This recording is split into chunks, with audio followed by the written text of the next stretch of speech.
This is Democracy Now!, democracynow.org. I'm Amy Goodman with Juan Gonzalez. We end today's show in Pakistan, where security forces in Islamabad arrested over 1,000 protesters in a massive crackdown targeting supporters of jailed former Prime Minister Imran Khan during a march on the capital city. At least 6 people died in the protests that began Sunday. Khan's supporters had vowed to stage a sit-in until he was released, but they ended the protests following the security crackdown, which has been described by Khan's supporters as a massacre. Imran Khan has been in prison since August 2023 on what are widely viewed as politically motivated charges. We're joined right now by Asim Sajjad Akhtar.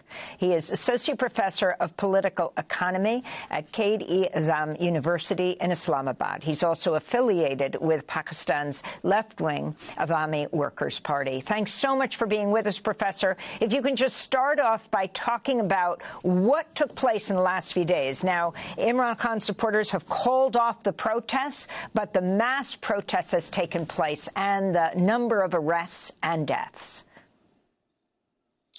Yes, thanks, Amy. Well, I mean, some of your viewers will know that this is a long simmering conflict between the PTI, which is Imran Khan's party, and the present government. It has many phases.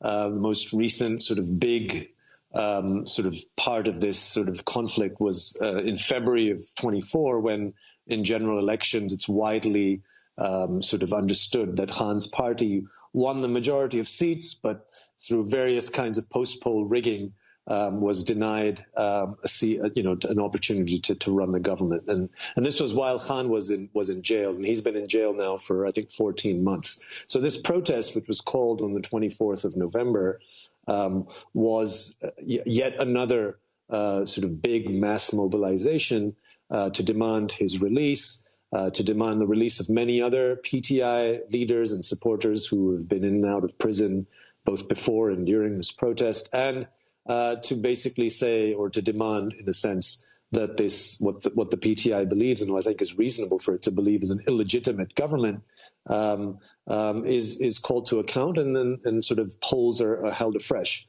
And what transpired, as you noted, was a crackdown. Despite the crackdown, mind you, the PTI and its supporters managed to get into the city of Islamabad and all the way to what is called the D Chowk, which is right close to a series of government buildings, including the parliament. But then late last night, they were pushed back after a lot of, well, initially skirmishes and then serious repression. And right now, we don't actually know the extent of how many people have lost their lives, how many people are injured, because a lot of that is being blanked out by the state media. And Professor Akhtar, to what do you attribute the mass popularity of Imran Khan, and also this whole question that some of his supporters have raised that he ran afoul of the United States when he was in office?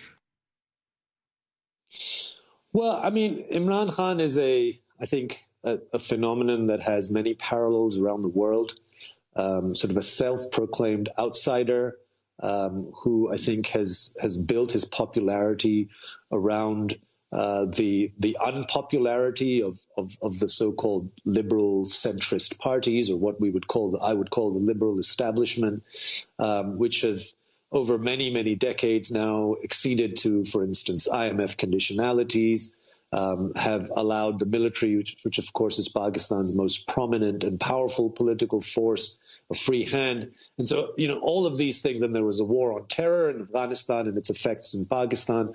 And Khan sort of pitched himself as an outsider, as an anti-establishment outsider who wanted to change the system.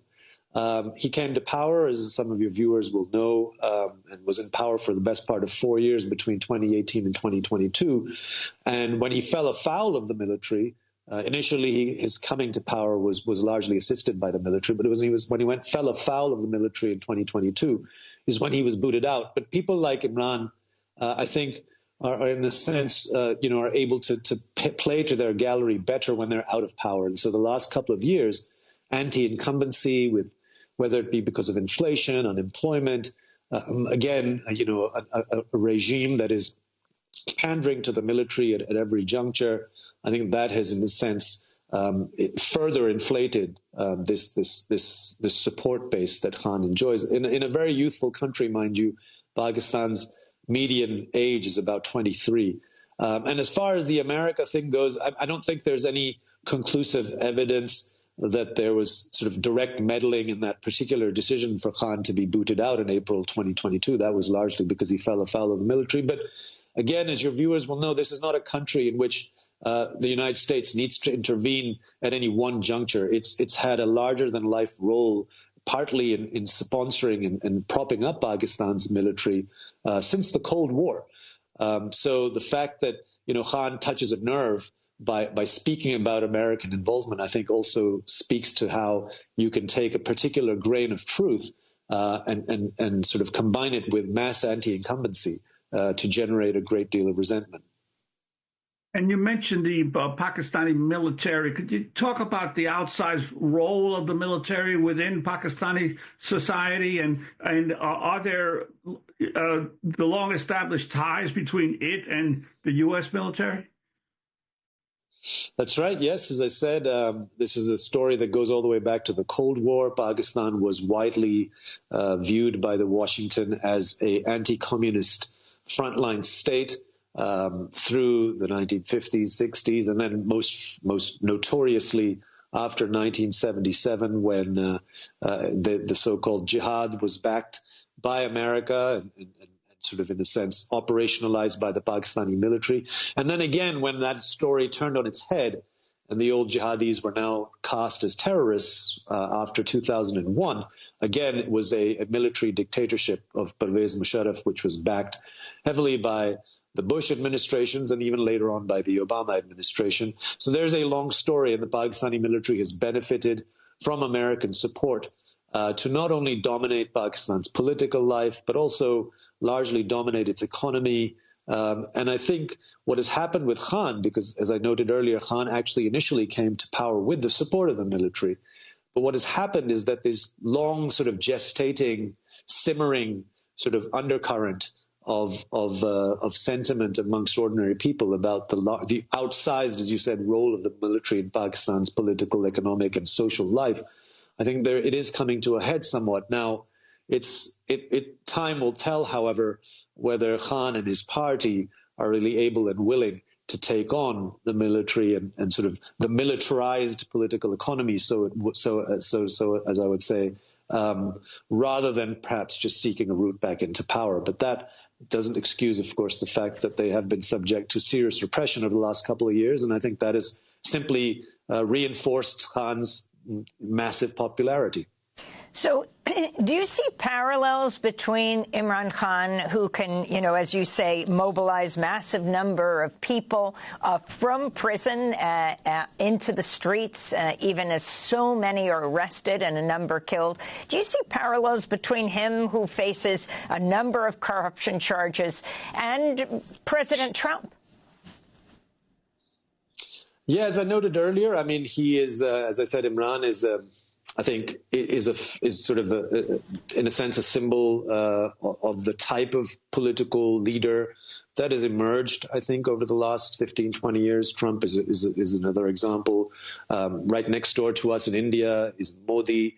I mean, there's many such examples. Sort of this so-called new outsider, who perhaps really isn't as much of an outsider as the narrative would suggest, that builds upon, as I said, the resentment, the disillusionment of the liberal establishment, of people with established parties and with the establishment at large.